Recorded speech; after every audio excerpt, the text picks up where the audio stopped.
നമ്മൾ പഠിക്കാൻ പോകുന്നത് ഫ്രാക്ഷൻസ് ഇൻ ഡിസ്ക്യൂലെ നമുക്കിടെ ഫിഗർ ഇറ്റ് ഔട്ട് കഴിഞ്ഞു. ഫിഗർ ഇറ്റ് ഔട്ട് കഴിഞ്ഞിട്ടുള്ള പോർഷൻസ് ആണ്. അപ്പം ടു കമ്പയർ പ്രൊപ്പോർഷൻസ് അതാണ് ഫസ്റ്റ് പോർഷൻ വന്നത്.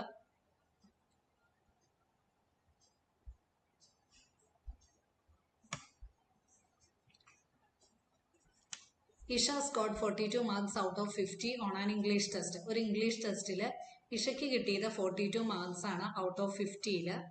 പിന്നെ സയൻസ് ടെസ്റ്റിന്, ഇത് ഇംഗ്ലീഷിന് കിട്ടിയ മാർക്കാണ്. സയൻസിന് കിട്ടിയ മാർക്ക് എന്ന് പറയുന്നത് 70 ആണ് ഔട്ട് ഓഫ് 80 കിട്ടിയത്. അപ്പൊ ഇഷ പറയുകയാണ്, എനിക്ക് ആകെ 8 മാർക്ക് ഇംഗ്ലീഷിന് പോയിട്ടുള്ളൂ, സയൻസിനാണെങ്കിൽ 10 മാർക്ക് പോയി. അപ്പം ഞാൻ ഇംഗ്ലീഷിനാണ് കുറച്ചും കൂടി നന്നായിട്ട് പഠിച്ചേക്കുന്നത്, സയൻസിന് എനിക്ക് മാർക്ക് കുറവാന്ന് പറയുകയാണ്. അപ്പോൾ വിഷു വന്നിട്ട് പറഞ്ഞു, വിഷു നീ പറഞ്ഞത് തെറ്റാണ്, നിനക്ക് അങ്ങനെ കമ്പയർ ചെയ്യാൻ പറ്റില്ല. കമ്പയർ ചെയ്യണമെങ്കിൽ ഇത് ഡിഫറെന്റ് മാർക്കാണ്, ഒന്ന് 50-ലും ഒന്ന് 80-ലും ആണ്. നിനക്ക് കമ്പയർ ചെയ്യണമെങ്കിൽ എന്ത് വേണം, രണ്ടിന്റെയും ഡിനോമിനേറ്റർ സെയിം ആക്കണം. അപ്പൊ വിഷു പറയുകയാണ്, നീ സയൻസിലാണ് കുറച്ചും കൂടി ബെറ്റർ ചെയ്തേക്കണത്. ഇപ്പം ഇവിടെ റീമ റീമ ഇതിന്റെ അകത്ത് എഗ്രി ചെയ്യുന്നില്ല. ഇഷയായിട്ട് ആർഗ്യൂ ചെയ്തിട്ട് പറയാണ്, ഇഷ നീ ശരിക്കും സയൻസിലാണ് കൂടുതൽ മാർക്ക് വാങ്ങിച്ചേക്കണത്, അല്ലാതെ ഇംഗ്ലീഷിലല്ല. അപ്പൊ വിഷു പറയുകയാണ്, ഇത് മാക്സിമം മാർക്ക് ഡിഫറെന്റ് ആയതുകൊണ്ട് നമുക്ക് ഒരിക്കലും കമ്പയർ ചെയ്യാൻ പറ്റില്ല. അപ്പൊ ഇതിൽ ആര് പറഞ്ഞതാണ് കറക്റ്റ് എന്നാണ് നമുക്കിടെ അടുത്ത് ചോദിച്ചേക്കുന്നത്. മാക്സിമം മാർക്ക് സെയിം ആണെങ്കിൽ നമുക്ക് എന്ത് ചെയ്യാൻ പറ്റും, ഇപ്പൊ രണ്ടും 80-ലാണെങ്കിൽ നമുക്ക് പറയാൻ പറ്റും ആർക്കാണ് കൂടുതൽ മാർക്ക്, അത് കുറച്ചും കൂടി ഈസി ആയിരിക്കും. ഇവിടെ കമ്പാരിസണിൽ നമുക്ക് എന്ത് ചെയ്യണം, രണ്ടിനെ ഒരേ വാല്യൂയിലേക്ക് മാറ്റണം, പെർസെൻറ്റേജിലേക്ക് മാറ്റണം. അപ്പൊ ഇഷയ്ക്ക് എത്രയാണ് കിട്ടിയത്, 42 മാർക്കാണ് ഔട്ട് ഓഫ് 50 കിട്ടിയേക്കണേ. അപ്പൊ നമ്മൾ പെർസെൻറ്റേജിലേക്ക് മാറ്റാൻ എന്ത് ചെയ്യുക, ഇൻറ്റു 100 ചെയ്യുക. അപ്പൊ 42/50 × 100 അത് സോൾവ് ചെയ്യുമ്പോൾ നമുക്ക് 84% കിട്ടും. ഒരു സീറോയും കട്ട് ചെയ്യുക, 10ഉം 5ഉം കട്ട് ചെയ്യുമ്പോൾ 2 കിട്ടും. അപ്പൊ 42 × 2 എന്ന് പറയുമ്പോൾ 84%. ഇനി സയൻസിന്റെ ഇതുപോലെ തന്നെ ഇവിടുത്തെ സീറോയും കട്ട് ചെയ്തു. പിന്നെ ഉള്ളത് 700/8, അത് ചെയ്യുമ്പോൾ നമുക്ക് 87.5%. ഇപ്പൊ രണ്ടും ഒരേ യൂണിറ്റ്. ഇനി നോക്കുക, 85% ആണോ 87.5% ആണോ കൂടുതൽ. അപ്പൊ നമുക്ക് കാണാൻ പറ്റും ഏതാണ് 87.5% ആണ് കൂടുതൽ എന്ന് വെച്ച് കഴിഞ്ഞാൽ ഇഷയ്ക്ക് കൂടുതൽ മാർക്ക് കിട്ടിയേക്കണ ഏതിലാണ്, സയൻസ് ടെസ്റ്റിലാണ്, അതായത് ഇംഗ്ലീഷ് സ്കോർ. അപ്പൊ ആര് പറഞ്ഞതാണ് ശരി, റീമ പറഞ്ഞത് കറക്റ്റ് ആയിട്ട് വന്നു. ഇനി വേറൊരു എക്സാമ്പിൾ 2 പറഞ്ഞിരിക്കുകയാണ്. മധുവും മാധവും ഈ നമ്മൾ സാധനങ്ങൾ വാങ്ങിക്കുമ്പോൾ നമ്മൾ ഒരിക്കലും ചെയ്യാത്ത കാര്യമാണ്, നമ്മൾ എന്ത് ചെയ്യില്ല, അതിന്റെ പുറകിൽ എഴുതിയേക്കണ കാര്യങ്ങൾ വായിക്കില്ല. അപ്പൊ ഇവര് എന്ത് ചെയ്തു, ഈ മധുവും മാധവും കൂടി കുറച്ച് സാധനങ്ങൾ വായിച്ചു. അപ്പൊ അവര് വിചാരിച്ചു, എന്നാൽ ഈ ലേബൽസ് ഒക്കെ ഒന്ന് വായിച്ചു നോക്കാം. പ്രോസസ്ഡ് ഫുഡ് വാങ്ങിക്കുന്നതിന് മുമ്പ് ഇതിന്റെ ലേബലൊക്കെ വായിച്ചിട്ട് നമുക്ക് ഏതാണ് നല്ലതെന്ന് നോക്കാം. അപ്പൊ അവര് ബദാം ഡ്രിങ്ക് ആണ് വാങ്ങിക്കാൻ പോയത്. രണ്ട് രീതിയിലുള്ള ബദാം ഡ്രിങ്കും, ഒന്ന് DEFന്റെ ബദാം ഡ്രിങ്കും ഒന്ന് സാച്ചിയുടെ ബദാം മിൽക്കും, ഇത് രണ്ടും കൂടിയാണ് വാങ്ങിക്കുന്നത്. അപ്പൊ അവർ ആ രണ്ട് പ്രോഡക്റ്റ് നോക്കി ഏതിനാണ് കൂടുതൽ ഷെയർ ബദാം എന്നാണ് അവർ കണ്ടുപിടിക്കാൻ പോകുന്നത്.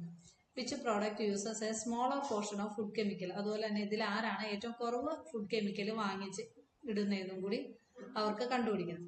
അപ്പൊ അവരെന്ത് ചെയ്തു എന്ന് വെച്ച് കഴിഞ്ഞാൽ, ഇതിൽ ഏതാണ് കൂടുതൽ ബദാം ഉള്ളത്, അല്ലെങ്കിൽ ഏതിലാണ് ഏറ്റവും കൂടുതൽ മായം ചേർത്തത്, അല്ലെങ്കിൽ ഏറ്റവും കുറവ് മായം ചേർത്തതെന്ന് കണ്ടുപിടിക്കാൻ ഇവരെന്ത് ചെയ്തു, എളുപ്പത്തിൽ ഇവർ പെർസെൻറ്റേജിലേക്ക് മാറ്റുവാണ്. അപ്പൊ DEFന്റെ ഷുഗർ കണ്ടന്റ് അതിൻ്റെ അകത്ത് തന്നിരിക്കുന്നത് പെർസെൻറ്റേജ് ഓഫ് ടോട്ടൽ വെയിറ്റ് എന്ന് പറയുന്നത് ഷുഗർ കണ്ടന്റ് 99 ആണ് വന്നിരിക്കുന്നത്. ഇവിടെ ഇത് നോക്കുമ്പോൾ നമുക്ക് കാണാൻ പറ്റും ഷുഗർ 99 ആണ്. അപ്പം ടോട്ടൽ വെയിറ്റ് എന്ന് പറയുന്നത് 150, ഇത് 99. ഷുഗർ DEFനെ സംബന്ധിച്ച് ഷുഗറിന്റെ ഇത് 99 ആണ്, ടോട്ടൽ വന്നത് 150. അപ്പൊ നമ്മൾ പെർസെൻറ്റേജ് കണ്ടുപിടിക്കാൻ എന്ത് ചെയ്യും, 99/150 × 100. സീറോയും വെട്ടിക്കളഞ്ഞു. പിന്നെ ഇതിനെ 5 കൊണ്ട് വെട്ടിക്കളയുമ്പോൾ ഇവിടെ 2 വരും, ഇവിടെ 3 വരും. ഇനി 99നെ 3 കൊണ്ട് വെട്ടിക്കളയുമ്പോൾ 33 × 2 എന്ന് പറയുമ്പോൾ 66.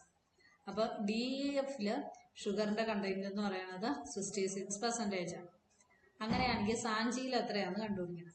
സാഞ്ചിയില് അവർ കൊടുത്തേക്കണത്, ഇത് ക്ലിയർ അല്ല, ടെസ്റ്റിൽ ക്ലിയർ ആണ്, ഇത് 272 ഗ്രാം ആണ് പറഞ്ഞിരിക്കുന്നത്. സാഞ്ചിയിൽ 272 ഗ്രാം എന്ന് പറയുമ്പോൾ ടോട്ടൽ കണ്ടന്റ് പറഞ്ഞിരിക്കുന്നത് 400 ആണ്. ഇവിടുത്തെ ടോട്ടൽ കണ്ടന്റ് അവർ എഴുതിയിരിക്കുന്നത് 400 ഗ്രാം ആണ്. ഇത് 272 പിന്നെ ഇത് 40, ഇത് 24, ഇതെല്ലാം കൂടി ആഡ് ചെയ്യുമ്പോൾ 400 ആണ് വന്നത്. ഇത് 64 ആണ്. നോക്കാം. അപ്പൊ ഇതില് സാഞ്ചിയുടെ എത്രയാന്നാ പറഞ്ഞേക്കണത്?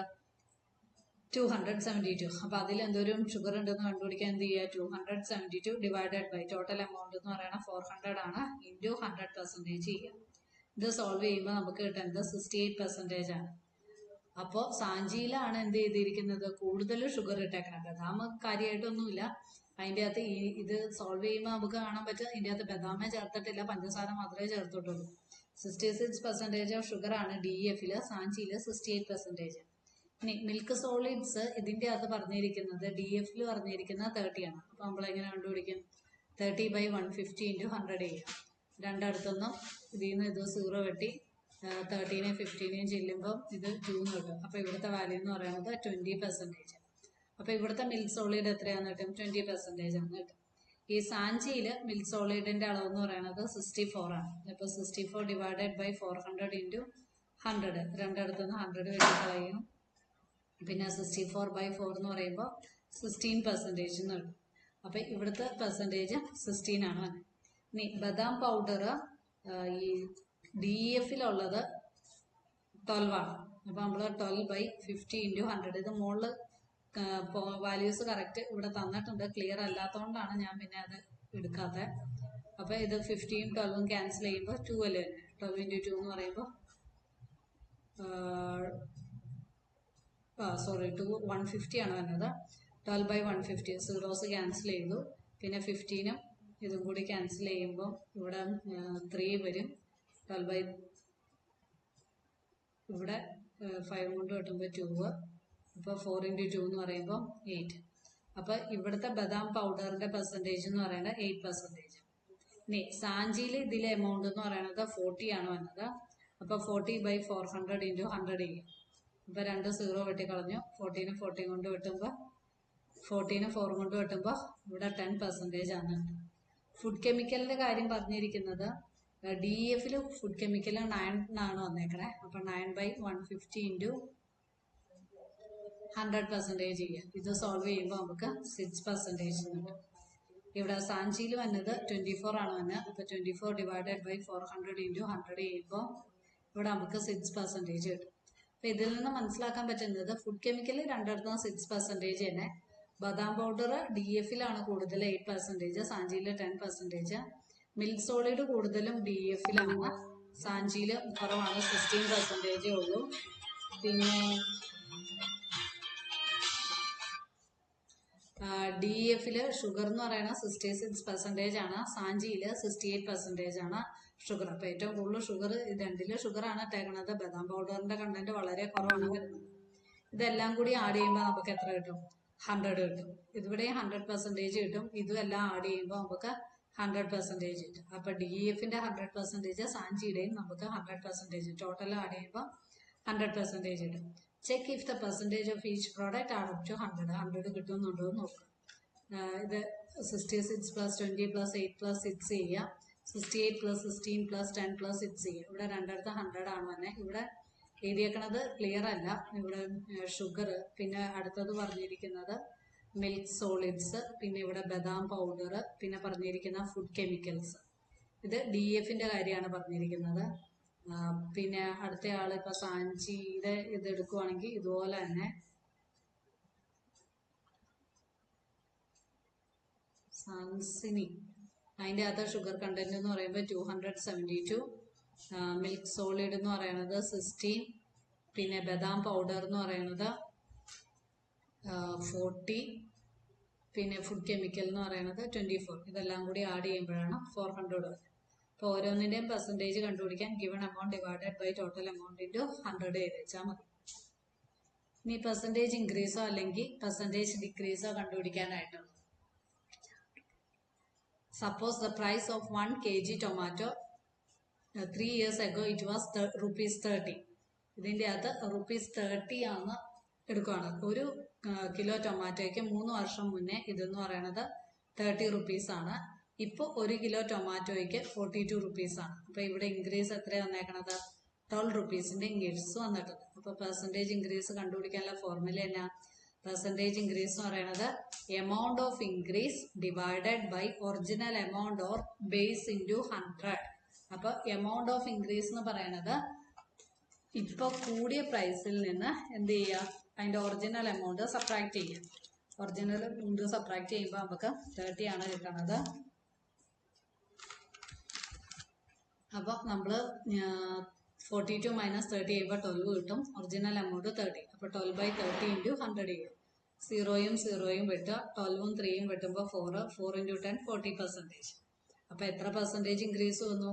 ഒരു വർഷം കൊണ്ട്, അല്ലെങ്കിൽ ഇപ്പം എത്ര വർഷമാണെന്ന് അവർ പറഞ്ഞിട്ടില്ല, അപ്പം അത്രയും അവർ കാൽക്കുലേറ്റ് ചെയ്ത വർഷം കൊണ്ട് 40% ആണ് ഇൻക്രീസ് വന്നിരിക്കുന്നത്.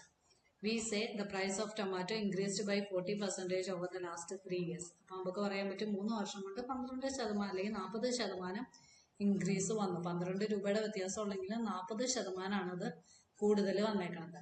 അപ്പം ഇത് ഇക്വേഷൻ കാണാപ്പാടം പഠിക്കുക. പെർസെൻറ്റേജ് ഇൻക്രീസ് അല്ലെങ്കിൽ പെർസെൻറ്റേജ് ഡിക്രീസ് കണ്ടുപിടിക്കാനുള്ള ഫോർമുല എമൗണ്ട് ഓഫ് ഇൻക്രീസ് അല്ലെങ്കിൽ amount of decrease, final larger amount minus smaller amount ചെയ്യുക, ഡിവൈഡഡ് ബൈ ഒറിജിനൽ എമൗണ്ട്. ആദ്യം തന്നിരിക്കുന്ന എമൗണ്ട് ഇവിടെ 30 rupees ആണ് അതിൻ്റെ ഒറിജിനൽ എമൗണ്ട്. ഇനി അടുത്തത് the average footfall in the theatre before Covid was 160. Now it is just 100.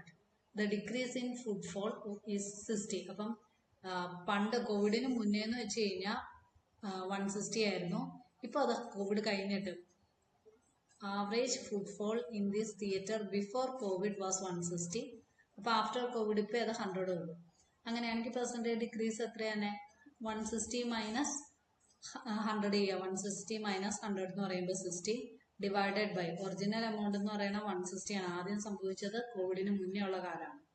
Into 100. അപ്പോൾ 160ൽ ഇതും വെട്ടിക്കളയുക. പിന്നെ 600/16 ചെയ്യുക. അപ്പോൾ 37.5% എന്ന് വെച്ച് കഴിഞ്ഞാൽ അവിടുത്തെ ഫുട്ഫോൾ എന്ന് പറയുന്നത് എത്രയാണ്? 37.5% ഡിക്രീസ് സംഭവിച്ചു. ഇനി അടുത്തത് example 3. Do the following 2 statements mean the same thing. ഈ രണ്ട് കാര്യങ്ങൾ, രണ്ട് സ്റ്റേറ്റ്മെന്റ് ഒരേ അർത്ഥം തന്നെയാണ് വന്നതെന്നാണ് ചോദിച്ചിരിക്കുന്നത്. Population of this state in 1991 is 165% than that in 1961. 1961 ഉള്ളതിനേക്കാളും 1991 ആയത്തേനും എന്ത് സംഭവിച്ചു? 165% പോപ്പുലേഷനിൽ വ്യത്യാസമുണ്ട്. Population of this state in 1991 എന്ന് പറയുന്നത് ഇപ്പോൾ 165% ആണ്. 1961 ഉണ്ടായിരുന്നതിനേക്കാളും 165% ആണ് 1991 രണ്ടാമത്തെ കണ്ടീഷൻ പറയുന്നത് population of this state has increased by 65%. വേറെ രീതി പറയുകയാണ് 1961 അപേക്ഷിച്ച് 1991 ആയതിന് അത് 65% കൂടി. ഇത് രണ്ടും ഒരേ കാര്യമാണ് പറയുന്നത്. അതെ, ഇത് രണ്ടും ഒരേ കാര്യമാണ് പറയുന്നത്. അതെങ്ങനെയാണെന്ന് വെച്ച് കഴിഞ്ഞാൽ നമുക്ക് തെളിയിക്കാം. സപ്പോസ് പി എന്ന് പറയുന്നത് 1961 പോപ്പുലേഷന്റെ ആളുകളുടെ എണ്ണം പി ആയിട്ട് എടുക്കുന്നു. ക്യൂ എന്ന് പറയുന്നത് 1991 ആൾക്കാർക്കുടെ പോപ്പുലേഷൻ. അപ്പൊ ഫസ്റ്റ് സ്റ്റേറ്റ്മെന്റ് പറയുന്നത് എന്താ? Population of state in 1991. അപ്പൊ 1991 നമ്മൾ ക്യൂ ആയിട്ട് എടുക്കണം. Q equal to 165% of that in 1961. 1961 നമ്മൾ എന്തായിട്ട് എടുത്തേക്കണേ? പി ആയിട്ട് എടുത്തേക്കണേ. Of P. അപ്പോൾ ഓഫ് എന്ന് വെച്ച് കഴിഞ്ഞാൽ മൾട്ടിപ്ലിക്കേഷൻ 165/100 ഇൻറ്റു പി. അത് സോൾവ് ചെയ്യുമ്പോൾ നമുക്ക് 1.65 പി എന്നുണ്ട്. ഇനി രണ്ടാമത്തെ ബി സ്റ്റേറ്റ്മെന്റ് എന്നാ പറഞ്ഞിരിക്കുന്നത്? Population of state has increased by 65%. അപ്പൊ ആദ്യം ഉണ്ടായിരുന്ന പോപ്പുലേഷനിൽ നിന്ന് 65% ഇൻക്രീസ് ചെയ്തു. അപ്പം ആദ്യത്തെ പോപ്പുലേഷൻ പി, ആ പോപ്പുലേഷന്റെ 65% ഇൻക്രീസ് ചെയ്തു എന്ന് പറയുമ്പോൾ 65% ഓഫ് പി. അപ്പൊ നമുക്ക് എങ്ങനെ എഴുതാം? P plus 65/100 times P. P plus 65/100 എന്ന് പറയുമ്പോൾ പി പ്ലസ് 0.65 ടൈംസ് പി. ഇത് സോൾവ് ചെയ്യുമ്പോൾ നമുക്ക് എത്ര കിട്ടും? 1.65 പി ആണ് കിട്ടും. എന്ന് വെച്ച് കഴിഞ്ഞാൽ ഇത് രണ്ടും കറക്റ്റ് തന്നെയാണ് വരുന്നത്. വേറെ ഒരു അർത്ഥത്തിൽ പറഞ്ഞു കഴിഞ്ഞാൽ പോപ്പുലേഷൻ ഓഫ് സ്റ്റേറ്റ് ഇൻ 1991 എന്ന് പറയുന്നത് എത്രയായി? 1.65 ടൈംസ് 1961 1.65 ടൈംസ് ഇൻക്രീസ് വന്നു. അങ്ങനെയും നമുക്ക് ഇതിനെ പറയാൻ പറ്റും. ഇനി അടുത്തത് പ്രോഫിറ്റ് ആൻഡ് ലോസ് ആണ്. ഇത് 7th ക്ലാസ്സിൽ 7th നമ്മൾ പഠിക്കുന്ന കാര്യം തന്നെയാണ്. നമ്മൾ എന്ത് ചെയ്യും, ഒരു കടയിൽ ചെന്നിട്ട് സാധനം വാങ്ങിക്കുവാണെങ്കിൽ പല സാധനങ്ങൾ നമ്മൾ സ്നാക്സ്, ഗ്രോസറീസ്, ക്ലോത്ത്സ്, ടോയ്സ് അങ്ങനെ കുറെ സാധനങ്ങൾ വാങ്ങിക്കുവാണെങ്കിൽ ഷോപ്പ് കീപ്പർ ഓൾറെഡി അതിൻ്റെ അകത്തൊരു പ്രൈസ് ഇട്ടിട്ടുണ്ടായിരിക്കും. നമ്മൾ ബാർഗെയിൻ ചെയ്യും, കുറച്ച് രൂപ കുറയ്ക്കാമോ എന്ന് ചോദിക്കുമ്പോൾ അയാൾ എന്ത് ചെയ്യും, കുറച്ച് രൂപ കുറയ്ക്കും.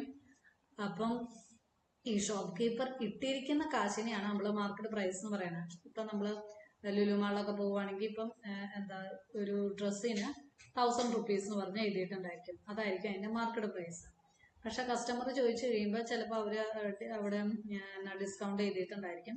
അപ്പം നമുക്ക് കുറച്ച് രൂപയ്ക്ക് കാശ് കിട്ടും. അപ്പം അതെന്ന് പറയണത് എന്താണ്, കസ്റ്റമർ ഡിസ്കൗണ്ട് കിട്ടിയതിന് ശേഷം പേ ചെയ്യുന്ന എമൗണ്ടിനെയാണ് നമ്മൾ സെല്ലിംഗ് പ്രൈസ് എന്ന് പറയുന്നത്. ഷോപ്പ് കീപ്പർ എന്തോരം ആണോ അതിൻ്റെ അകത്ത് ഇട്ടിരിക്കുന്നത്, ഇപ്പോൾ ക്ലോത്തിന് 1000 rupees ആണെങ്കിൽ ആ 1000 rupees എന്ന് പറയുന്നതാണ് മാർക്കറ്റ് പ്രൈസ്. നമ്മൾ ചിലപ്പോൾ അത് എത്രയിനായിരിക്കും തന്നെ ഡിസ്കൗണ്ട് കഴിഞ്ഞിട്ട് 800 rupees വാങ്ങിക്കണത്. അതെന്ന് പറയണതാണ് അതിൻ്റെ സെല്ലിംഗ് പ്രൈസ്. പിന്നെ ഈ ഷോപ്പ് കീപ്പർ എന്ത് ചെയ്യും, ഷോപ്പ് കീപ്പർ ഈ സാധനം ഡ്രസ്സ് എവിടെന്നെങ്കിലും വാങ്ങിക്കുമായിരിക്കുമല്ലോ. അപ്പൊ അതെന്ന് പറയണതാണ് അതിന്റെ cost price. The price the shopkeeper paid to purchase that item. ആ ഐറ്റം വാങ്ങിക്കാൻ വേണ്ടി ഷോപ്പ് കീപ്പർ എത്ര കൊടുത്തോ അതാണ് അതിന്റെ കോസ്റ്റ് പ്രൈസ് എന്ന് പറയുന്നത്. ചിലപ്പോൾ അതിന്റെ കോസ്റ്റ് പ്രൈസ് ചിലപ്പോൾ എത്രയായിരിക്കും, 600 ആയിരിക്കും വന്നിരിക്കുന്നത്. അയാള് കടയിലിട്ടപ്പോൾ 1000 രൂപ ഇട്ടു, അത് കഴിഞ്ഞപ്പോൾ ആൾക്കാർക്ക് അയാൾ ഡിസ്കൗണ്ട് കഴിഞ്ഞു കൊടുത്തത് 800 rupees ആയിരിക്കും. ഇനി താഴത്തെ പിക്ചറിൽ പറഞ്ഞിരിക്കുന്നത് ഒരു സെറ്ററിന്റെ ആണ്. മാനുഫാക്ചറിൽ നിന്ന് കസ്റ്റമർ വരെ എങ്ങനെയാണ് എത്തുന്നതെന്നുള്ളത്. Cost price, market price, selling price, അതൊക്കെയാണ് അതിന്റെ ഓരോ സ്റ്റെപ്പിലും പറഞ്ഞിരിക്കുന്നത്. ഈ മാനുഫാക്ചറിങ് യൂണിറ്റിൽ അതിന്റെ കോസ്റ്റ് പ്രൈസ് എന്ന് പറയുന്നത് 230 ആണ്. മാർക്കറ്റ് പ്രൈസ് എന്ന് പറയുന്നത് 255 ആണ്. പക്ഷെ അയാൾ സെല്ല് ചെയ്തേക്കുന്ന പ്രൈസ് എന്ന് പറയുന്നത് 253. അയാളൊരു 2 രൂപ ആണ് ഇതിൻ്റെ അകത്ത് കുറച്ചേക്കുന്നത്. ഇനി എന്ത് ചെയ്തു, ഇത് ഇയാൾ ഹോൾസെയിലർക്ക് കൊടുത്തതാണ്. ഇനി ഹോൾസെയിലർ എന്ത് ചെയ്തു, അത് റീറ്റെയിൽ സ്റ്റോറിന് കൊടുത്തു. റീറ്റെയിൽ സ്റ്റോറിന് കൊടുത്തപ്പോൾ സെല്ലിംഗ് പ്രൈസ് എത്രയാണോ അത് തന്നെയായിരിക്കുമല്ലോ അയാൾ വാങ്ങിക്കുമ്പോഴുള്ള കാശും. അപ്പൊ റീറ്റെയിലർ സ്റ്റോപ്പിന് കൊടുക്കുമ്പോൾ സെല്ലിംഗ് പ്രൈസും കോസ്റ്റ് പ്രൈസും സെയിം ആയിരിക്കും. പക്ഷെ അയാൾ അതിൻ്റെ അകത്ത് മാർക്കറ്റ് പ്രൈസ് എത്രയാണ് കൊടുത്തേക്കണേ, 310 ആണ് കൊടുത്തേക്കണേ. എന്നിട്ട് അയാൾ ഡിസ്കൗണ്ട് ഒക്കെ ഇട്ടിട്ട് എത്രയും കൊടുത്തു, സെല്ലിംഗ് പ്രൈസ് 300 ആയി. അപ്പൊ 10 രൂപയുടെ ഡിഫറൻസ് ഇവിടെ വന്നു, ഇത് തമ്മിൽ. ഇനി റീറ്റെയിലർ സ്റ്റോറിൽ ചെന്ന് നമ്മൾ സാധനം വാങ്ങിക്കാം. അപ്പൊ ഇവിടുത്തെ സെല്ലിംഗ് പ്രൈസും കോസ്റ്റ് പ്രൈസും എത്ര തന്നെയായിരിക്കും, 300 തന്നെയായിരിക്കും.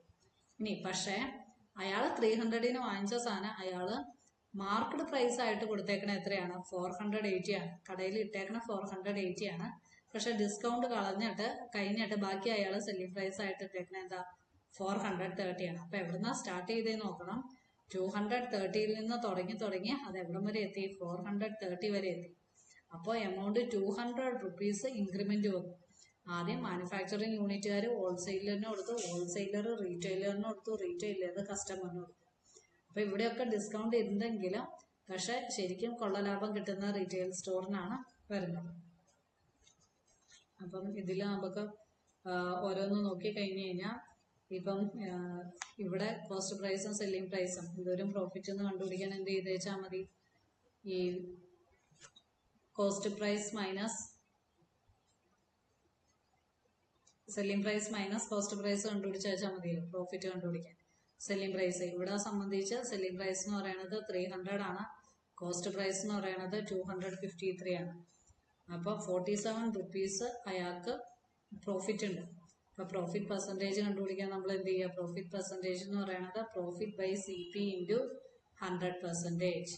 അപ്പൊ പ്രോഫിറ്റ് എന്ന് പറയുന്നത് 47, CP എന്ന് പറയുന്നത് 253. അയാൾ കോസ്റ്റ് പ്രൈസ് 253-ക്കാണ് വാങ്ങിച്ചത് ഇൻറ്റു 100. അപ്പൊ അയാൾക്ക് 18.57% എന്ത് ചെയ്ത് ലാഭം കിട്ടിയിട്ടുണ്ട്. ഇനി അടുത്ത ആക്കടെ ലാഭം കാണാനായിട്ട് ഇപ്പൊ മാനുഫാക്ചറിങ് യൂണിറ്റിൽ നിന്ന് ഹോൾസെയിലേക്ക് പോകുമ്പോൾ കോസ്റ്റ് പ്രൈസ് എന്ന് പറയുന്നത് 230, സെല്ലിംഗ് പ്രൈസ് 253 ആണ്. അപ്പൊ അവിടുത്തെ പ്രോഫിറ്റ് എന്ന് പറയുന്നത് 253 മൈനസ് 230 സോൾവ് ചെയ്യുമ്പോൾ 23 ആണ് വന്നത്. പ്രോഫിറ്റ് പെർസെൻറ്റേജ് എത്രയാണെന്ന് കണ്ടുപിടിക്കാൻ നമ്മൾ എന്ത് ചെയ്യുക, 23 divided by cost price, profit divided by CP into 100%. ഇത് സോൾവ് ചെയ്യുമ്പോൾ 10%. ശരിക്കും ഇയാൾക്ക് എത്രയേ കിട്ടിയുള്ളൂ, ഹോൾസെയിലർക്ക് 10% പ്രോഫിറ്റേ കിട്ടിയുള്ളൂ. പക്ഷെ റീറ്റെയിൽ സ്റ്റോറുകാരന് എത്ര കിട്ടി? 18.57% ലാഭം കിട്ടി.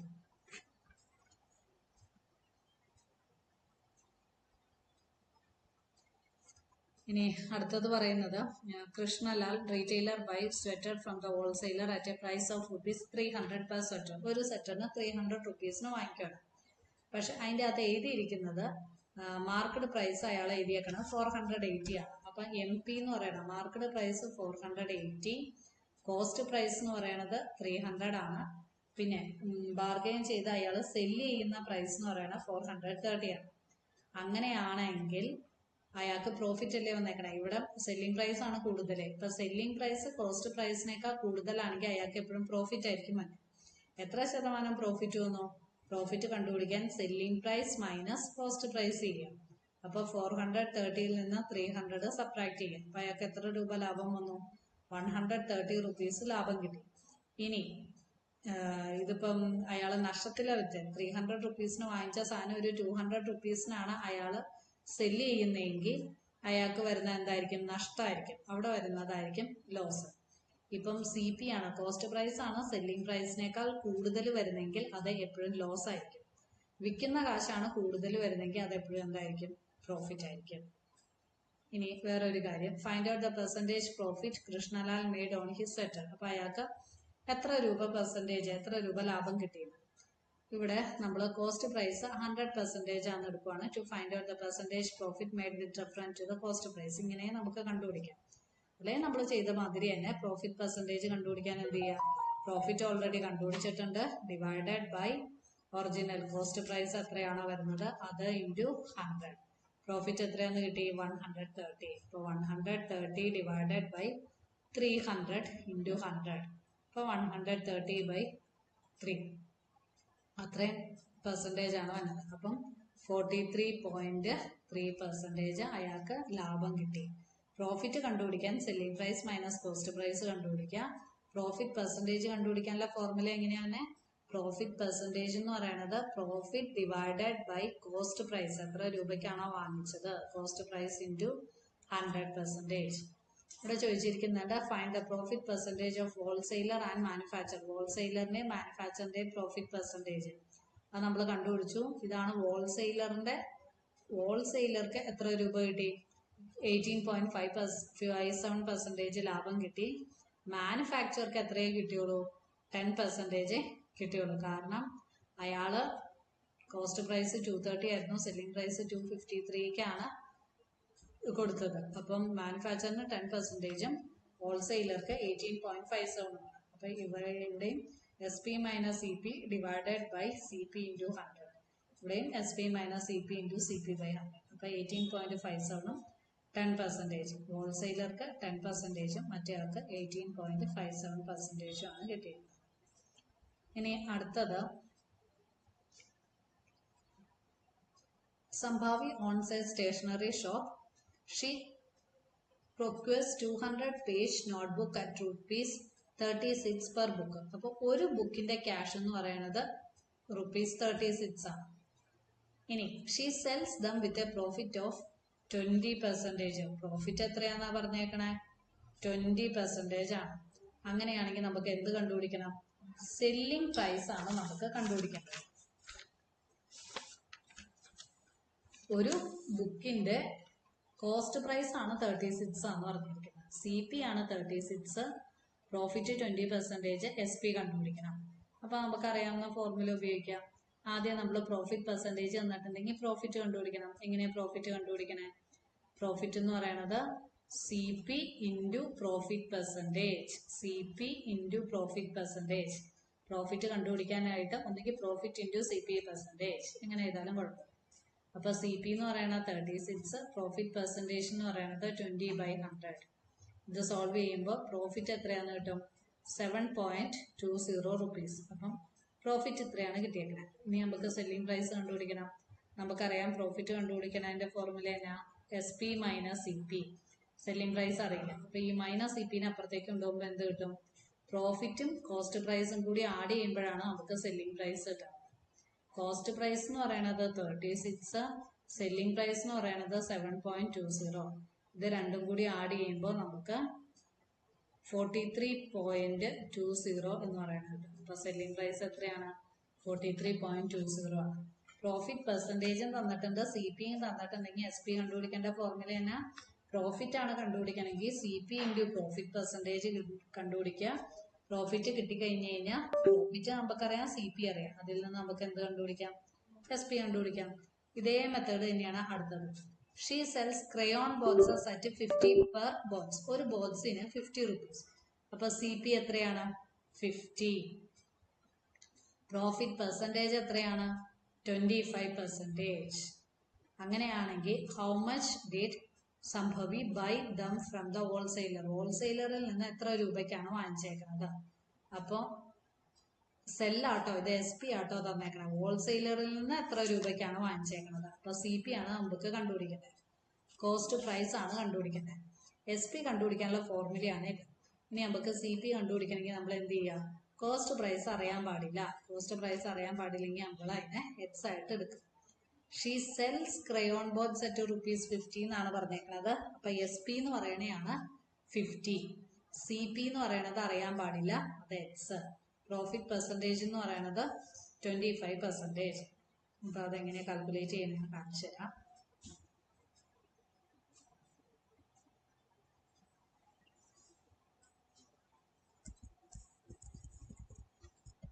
ഇപ്പം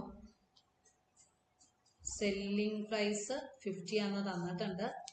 പ്രോഫിറ്റ് പെർസെൻറ്റേജ് 25% ആണെന്ന് നമുക്ക് കിട്ടിയിട്ടുണ്ട്. സി പി ആണ് കണ്ടുപിടിക്കേണ്ടത്. സി പി അറിയാൻ പാടില്ല, അപ്പം നമ്മൾ അതിനെ എക്സ് ആയിട്ട് എടുക്കും.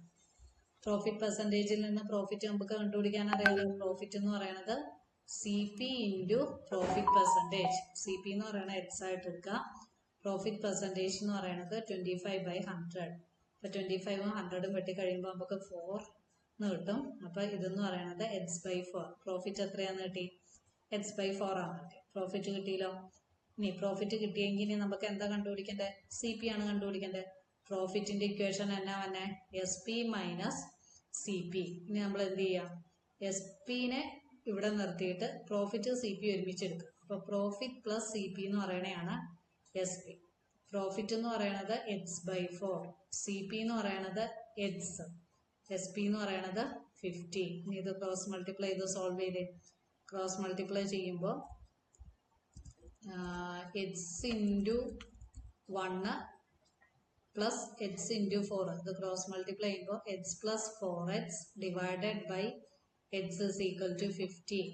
എക്സ് പ്ലസ് 4x എന്ന് പറയുമ്പോൾ 5x/4 ഈക്വൽ ടു 50. ഇനി എക്സ് കണ്ടുപിടിക്കാൻ എന്ത് ചെയ്യുക? 50 ഇൻറ്റു 4 ഡിവിഷൻ ഈക്വൽ ടുവിൻ്റെ അപ്പുറത്തേക്ക് വരുമ്പോൾ മൾട്ടിപ്ലിക്കേഷൻ ആവും. മൾട്ടിപ്ലിക്കേഷൻ ആയ 5 ഈക്വൽ ടുവിൻ്റെ അപ്പുറത്തേക്ക് വരുമ്പോൾ ഡിവിഷൻ ആവും. 50ഉം 5ഉം കൂടി ക്യാൻസൽ ചെയ്യുമ്പോൾ 10 കിട്ടും. 10 ഇൻറ്റു 4 എന്ന് പറയുമ്പോൾ 40 ആണ്. അപ്പോൾ കോസ്റ്റ് പ്രൈസ് എന്ന് പറയുന്നത് 40. കോസ്റ്റ് പ്രൈസ് നമുക്ക് 40 ആണ്. അയാൾ 40 രൂപയ്ക്ക് വാങ്ങിച്ച സാധനം എത്ര രൂപയ്ക്കാണ് വിറ്റത്? 50ക്കാണ് വിറ്റത്. അപ്പോൾ ഈ കോസ്റ്റ് പ്രൈസ് കണ്ടുപിടിക്കാൻ എപ്പോഴും ഈ ഫോർമുല തന്നെ ഉപയോഗിക്കാം. കോസ്റ്റ് പ്രൈസ് ആണെങ്കിൽ സെല്ലിംഗ് പ്രൈസ് കണ്ടുപിടിക്കാനും പ്രോഫിറ്റ് പെർസെൻറ്റേജ് തന്നിട്ടുണ്ടെങ്കിൽ എന്ത് ചെയ്യുക? പ്രോഫിറ്റ് കണ്ടുപിടിക്കാം. പ്രോഫിറ്റിന്റെ ഫോർമുല എന്നാ തന്നെ? C P into profit percentage. ഇനി നമ്മൾ എന്ത് ഫോർമുല എടുക്കുക? Profit is equal to S P minus C P. എല്ലായിടത്തും രണ്ടിടത്തും ഈ ഫോർമുല തന്നെയാണ് കൊടുക്കുന്നത്. അത് കഴിഞ്ഞിട്ട് ക്രോസ് മൾട്ടിപ്ലൈ ചെയ്ത് സോൾവ് ചെയ്തിട്ട് നമ്മൾ കോസ്റ്റ് പ്രൈസ് എത്രയാണെന്ന് കണ്ടുപിടിക്കാം. മറ്റേതിൻ്റെ അകത്ത് നമുക്ക് എന്ത് കണ്ടുപിടിച്ചാൽ മതിയായിരുന്നു? സെല്ലിംഗ് പ്രൈസ് കണ്ടുപിടിച്ചാൽ മതി. ഇനി അപ്പൊ ഇതിന്റെ കോസ്റ്റ് പ്രൈസ് നമുക്ക് കിട്ടി 40 റുപ്പീസ് ആണ് കിട്ടി. ഇനി അടുത്തത് the rice stock in Deku's provision store is getting old. നമുക്കറിയാലോ, റൈസ് കുറെ നാൾ ഇരുന്ന് കഴിയുമ്പോൾ എന്താവും? ചീഞ്ഞു പോകും. അല്ലെങ്കിൽ പുഴുവൊക്കെ കയറും, അല്ലെങ്കിൽ ആ കറുത്ത സാധനമൊക്കെ കയറും. അപ്പൊ അത് കേടായിട്ട്. അപ്പൊ അയാൾ ശരിക്കും പറഞ്ഞു കഴിഞ്ഞാൽ 1 കിലോയ്ക്ക് 35 രൂപയ്ക്കാണ് വാങ്ങിച്ചത്. അപ്പൊ കോസ്റ്റ് പ്രൈസ് എന്ന് പറയുന്നത് 35 ആണ്. ടു ക്ലിയർ ഹി സ്റ്റോക്ക്, അത് തീർക്കാൻ വേണ്ടിയിട്ട് അയാൾ എന്ത് ചെയ്തു? 10 കിലോ kg റൈസ് 300 രൂപയ്ക്ക് കിട്ടും. അപ്പൊ 10 കിലോയ്ക്കാണ് എത്ര രൂപ? 300 റുപ്പീസ്. അപ്പൊ 1 കിലോയ്ക്ക് എത്രയായിരിക്കും? 300/10. അപ്പോൾ 1 കിലോയ്ക്ക് എത്ര രൂപയാന്ന് വെച്ച് കഴിഞ്ഞാൽ 30 ആയിരിക്കും. അപ്പോൾ 30 റുപ്പീസാണ് 1 കിലോയുടെ കാശ്. അവിടെ അയാൾക്ക് നഷ്ടമാണ് വന്നതെന്ന് ഓർക്കണം. 35 രൂപയ്ക്ക് വാങ്ങിച്ച സാധനം അയാൾക്ക് എത്ര രൂപയ്ക്ക് വിൽക്കേണ്ടി വന്നു? 30 രൂപയ്ക്ക് വിൽക്കേണ്ടി വന്നു. അവിടെ സെല്ലിംഗ് പ്രൈസ് എന്ന് പറയുന്നത് എത്രയാണ് വന്നേക്കണം? 30 രൂപയാണ്. അങ്ങനെയാണെങ്കിൽ പെർസെൻറ്റേജ് ലോസ് എത്രയാണ് കണ്ടുപിടിക്കേണ്ടത്. പെർസെൻറ്റേജ് ലോസ് കണ്ടുപിടിക്കാൻ നമുക്ക് രണ്ട് രീതിയിലും ചെയ്യാം. ഇവിടെ ലോസ് എന്ന് പറയുന്നത് CP മൈനസ് SP ആണ് വന്നത്. അപ്പോൾ 35 മൈനസ് 30 എന്ന് പറയുമ്പോൾ 5 കിട്ടും. ലോസ് പെർസെൻറ്റേജ് കണ്ടുപിടിക്കാൻ എന്ത് ചെയ്യുക? Loss by CP into 100. അപ്പോൾ ലോസ് എന്ന് പറയുന്നത് 5 ഡിവൈഡഡ് ബൈ CP എന്ന് പറയുന്നത് 35 ഇൻറ്റു 100. അപ്പോൾ ഇത് സോൾവ് ചെയ്യുമ്പോൾ നമുക്ക് 100/7 എന്ന് വരും. 100/7 സോൾവ് ചെയ്യുമ്പോൾ നമുക്ക് 14.28 കിട്ടും. അല്ലെങ്കിൽ നമുക്ക് വേറെ ഒരു രീതിയിലും ചെയ്യാം. ഇവിടെ 10 kg 300-നാണ് സെല്ലിംഗ് പ്രൈസ് വന്നേക്കുന്നത്.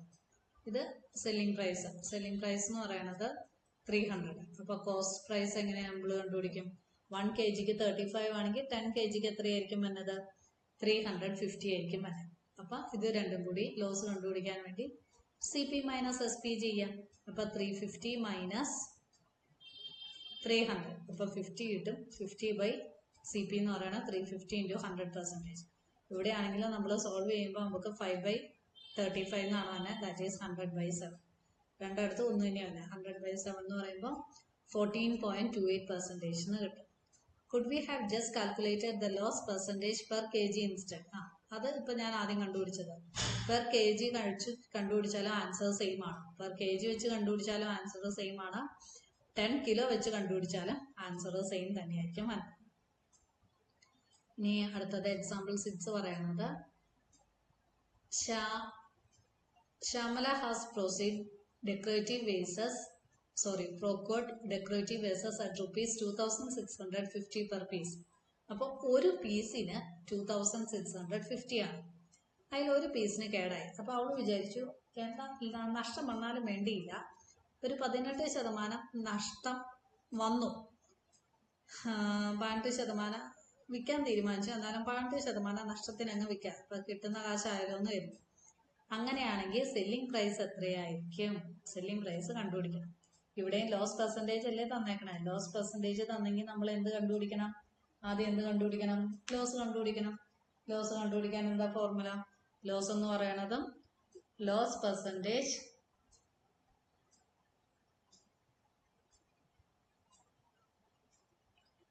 ഇവിടെ ഇവര് രണ്ട് രീതിയിലും പറയുന്നുണ്ട്. അല്ലെങ്കിൽ ഇത് ആദ്യത്തെ രീതി എങ്ങനെയാന്ന് വെച്ച് കഴിഞ്ഞാൽ, നഷ്ടം എന്ന് പറയുന്നത് മൊത്തം ഇപ്പൊ 100% എടുക്കുകയാണെങ്കിൽ 80% നഷ്ടത്തിൽ വിറ്റു എന്ന് പറഞ്ഞാൽ ബാക്കി എത്ര രൂപയ്ക്കായിരിക്കും വന്നത്? 100 മൈനസ് 80 എന്ന് പറയുമ്പോൾ 82% ആണ് വന്നത്. അപ്പൊ നമുക്ക് എന്ത് കണ്ടുപിടിച്ചാൽ മതി? 82% of 2650. Original amount cost price എന്ന് പറയുന്നത് എത്രയാണ് തന്നെ? 2650 ആയിട്ട്. അപ്പോൾ 82% ഓഫ് 2650 സോൾവ് ചെയ്യും. അത് സോൾവ് ചെയ്യുമ്പോൾ നമുക്ക് കിട്ടുന്ന ആൻസർ എന്ന് പറയുന്നത് 2173. അല്ലെങ്കിൽ വേറൊരു രീതിയിൽ നമുക്ക് എന്ത് കണ്ടുപിടിക്കാം? സെല്ലിംഗ് പ്രൈസ് കണ്ടുപിടിക്കാൻ ആദ്യം എന്ത് ചെയ്യാം? ലോസ് എമൗണ്ട് എത്രയാണെന്നുണ്ട്. ലോസ് പെർസെൻറ്റേജ് തന്നിട്ടുണ്ടല്ലോ, 18% ആണ്. അപ്പൊ സെല്ലിംഗ് പ്രൈസ് കണ്ടുപിടിക്കാനായിട്ട് നമ്മൾ എന്ത് ചെയ്യുക? ഈ loss percentage into cost price ചെയ്യുക. ലോസ് അന്നേരം നമുക്ക് കിട്ടൂലോ. അപ്പൊ 18/100 ഇൻറ്റു 2650 ചെയ്യാം. അപ്പൊ നമുക്ക് ലോസ് എന്ന് പറയുന്നത് 477 റുപ്പീസ് ആണ്. ലോസ് പെർസെൻറ്റേജിൽ നിന്ന് ലോസ് കണ്ടുപിടിക്കാം. ലോസ് കണ്ടുപിടിക്കാൻ ലോസ് പെർസെൻറ്റേജ് ഇൻറ്റു CP ചെയ്യാം. അപ്പൊ 477 രൂപ നഷ്ടം വന്നു. ഇനി അപ്പൊ സെല്ലിംഗ് പ്രൈസ് എത്രയാന്ന് കണ്ടുപിടിക്കാൻ എന്ത് ചെയ്യാം? 2650 നിന്ന് 477 സബ്ട്രാക്ട് ചെയ്യാം. ഇത് സബ്ട്രാക്ട് ചെയ്യുമ്പോൾ നമുക്ക് എത്ര കിട്ടും? 2173 കിട്ടും. അപ്പൊ സെല്ലിംഗ് പ്രൈസ് എത്രയാന്ന് കിട്ടി? 2173. രണ്ടിടത്തും സെയിം തന്നെയല്ലേ വന്നേക്കണേ. അപ്പൊ ഒറിജിനൽ എമൗണ്ടിൽ നിന്ന് 18% സബ്ട്രാക്ട് ചെയ്യുമ്പോൾ നമുക്ക് 82% കിട്ടും. ആ 82%ന്റെ 2650 കണ്ടുപിടിക്കാം. അല്ലെങ്കിൽ 18%-ൽ നിന്ന് ലോസ് കിട്ടിയതിന് ശേഷം CPയും ലോസും കൂടി സബ്ട്രാക്ട് ചെയ്യാം. അങ്ങനെയാണെങ്കിലും നമുക്ക് കണ്ടുപിടിക്കാം. ഇനി വേറൊരു അടുത്ത ക്വസ്റ്റ്യൻ. നല്ല മഴയായിരുന്നു. അപ്പൊ എന്ത് ചെയ്തു? ഈ സാധാരണഗതിയിൽ സ്ട്രോബെറി ഹൈദരാബാദിലേക്കായിരിക്കും എന്ത് ചെയ്തത്, സ്നേഹാല് സാധനങ്ങൾ വിറ്റുകൊണ്ടിരുന്നത്. പക്ഷേ നല്ല മഴയായതുകൊണ്ട് വിൽക്കാൻ പറ്റിയില്ല. അപ്പൊ അയാൾ എന്ത് ചെയ്തു, ചില സ്റ്റോക്കുകൾ പെർ kg 80 റുപ്പീസിന് വിറ്റു. പെർ kg 80 റുപ്പീസിന് വിറ്റു എന്ന് വെച്ച് കഴിഞ്ഞാൽ കോസ്റ്റ് പ്രൈസ്, സെല്ലിംഗ് പ്രൈസ് ആണ് തന്നിരിക്കുന്നത്. സെല്ലിംഗ് പ്രൈസ് എന്ന് പറയുന്നത് എത്ര രൂപയ്ക്ക് വിറ്റു, 80 രൂപയ്ക്ക്, ഒരു kg 80 രൂപയ്ക്ക് ആ സാധനം വിറ്റു. പക്ഷെ അയാൾക്ക് എത്ര പെർസെൻറ്റേജ് ലോസ് വന്നു, 12% ലോസ് വന്നു. അങ്ങനെയാണെങ്കിൽ നമ്മൾ എന്ത് കണ്ടുപിടിക്കണം, കോസ്റ്റ് പ്രൈസ് കണ്ടുപിടിക്കണം. കോസ്റ്റ് പ്രൈസ് കണ്ടുപിടിക്കാൻ എന്ത് ചെയ്യുക, നമ്മൾ ആ ഫോർമുല തന്നെ കൊടുക്കുക. കോസ്റ്റ് പ്രൈസ് അറിയാൻ പാടില്ലെങ്കിൽ കോസ്റ്റ് പ്രൈസ് നമ്മൾ എന്തായിട്ട് എടുക്കുക, ഹെഡ്സ് ആയിട്ട് എടുക്കുക. ഇനി ലോസ് പെർസെൻറ്റേജിൽ നിന്ന് ലോസ് കണ്ടുപിടിക്കുക.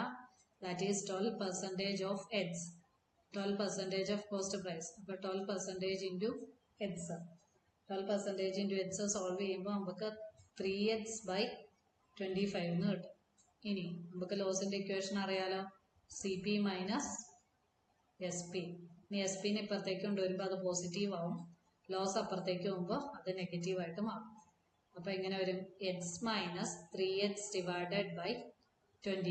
ഇനി ഇത് ക്രോസ് മൾട്ടിപ്ലൈ ചെയ്യാം. SP നമുക്ക് എത്രയാന്ന് കിട്ടിയിട്ടുണ്ട്, 80 ആന്ന് കിട്ടിയിട്ടുണ്ട്.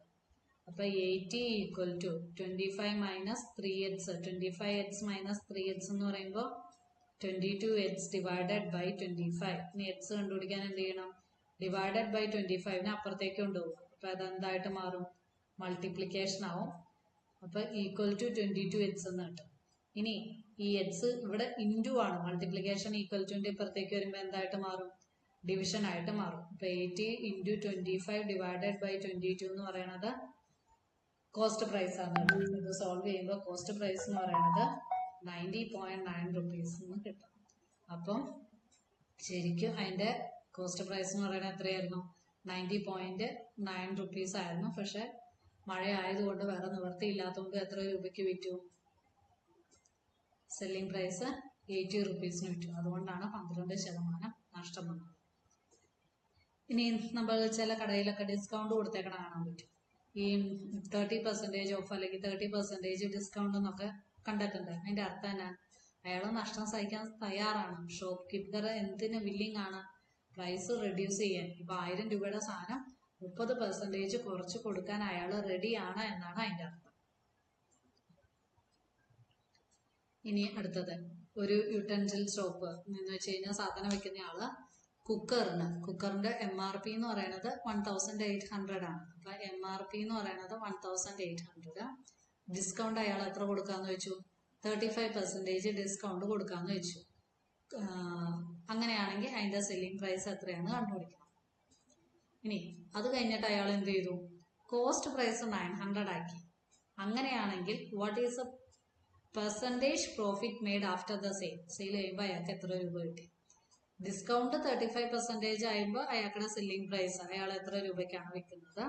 ഇനി കോസ്റ്റ് പ്രൈസ് അയാൾ 900 റുപ്പീസിനാണ് വാങ്ങിച്ചത്. അന്നേരം അയാൾക്ക് ലാഭം തന്നെ, പ്രോഫിറ്റ് കിട്ടുന്നുണ്ടോ കൂടി കണ്ടുപിടിക്കണം. അപ്പം ഇത് സോൾവ് ചെയ്യാനായിട്ട്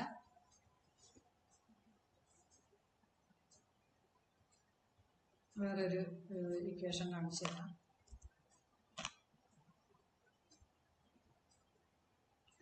തന്നിരിക്കുന്ന കാര്യങ്ങൾ നമുക്ക് എഴുതാം. ആദ്യത്തെ പറഞ്ഞിരിക്കുന്നത് MRP എന്ന് പറയുന്നത് 1800, ഡിസ്കൗണ്ട് 35%. അങ്ങനെയാണെങ്കിൽ സെല്ലിംഗ് പ്രൈസ് ആലോ കണ്ടുപിടിക്കണ്ടേ. അപ്പൊ നമ്മൾ എന്ത് ചെയ്ത് വെച്ചാൽ മതി, സെല്ലിംഗ് പ്രൈസ് കണ്ടുപിടിക്കാനായിട്ട് ഒന്നുകിൽ 100 മൈനസ് 35 ചെയ്യുക, അല്ലെങ്കിൽ എന്ത് ചെയ്യാം, 1800ന്റെ 35% എത്രയെന്ന് കണ്ടുപിടിക്കാം. 0യും 0യും വെട്ടുക.